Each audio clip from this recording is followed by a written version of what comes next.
Here is my landscape drawing.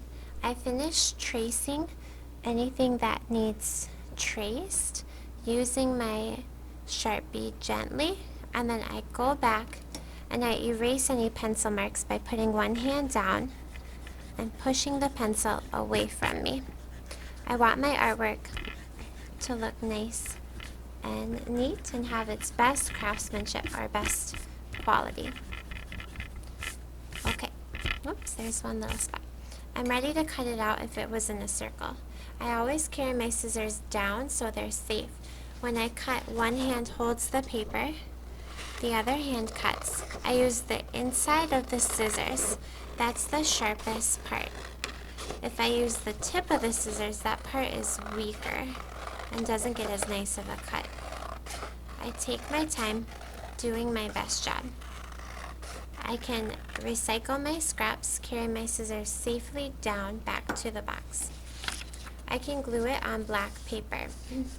I want to use glue, cup, and Q-tip and do dot, dot, dot, dot along the outside. We don't need any glue on the inside, just the outside edge. Dot, dot, dot. Okay, I flip it over. I center it on my paper so it's lined up neatly. I push that glue on there, massaging it, flip it over, give it a back massage so that glue is stuck and all of the corners are stuck down nicely. You can throw away your Q-tip. Next, we are using chalk. You can do either the warm colors or the cool colors. Colors that are next to each other on the wheel are called analogous. To use chalk, I get out my analogous colors that I want to use. My chalk is arranged into warm colors and cool colors. Please keep them that way. With chalk, chalk is mainly powder or pigment and not a lot of binder, whereas an oil pastel has a lot of binder. So it'll be pretty chalky and pretty loose.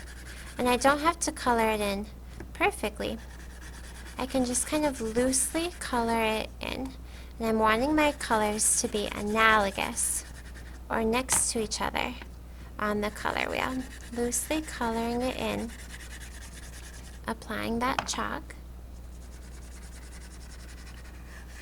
And then we're going to go back. Oops, I put these in the wrong side. They need to go on the cool color side. We're going to use some starch in our finger. So I dip in my finger into the starch and I massage that chalk, and it's kind of going to bind that chalk together and blend it in. Now it's starting to get a little dry, so I just dip my finger back into the starch, massage it in there, kind of in like a circular motion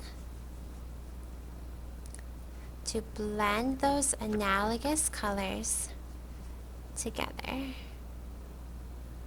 My finger is getting a little dry, so that's when I know that it's time to add a little bit more starch.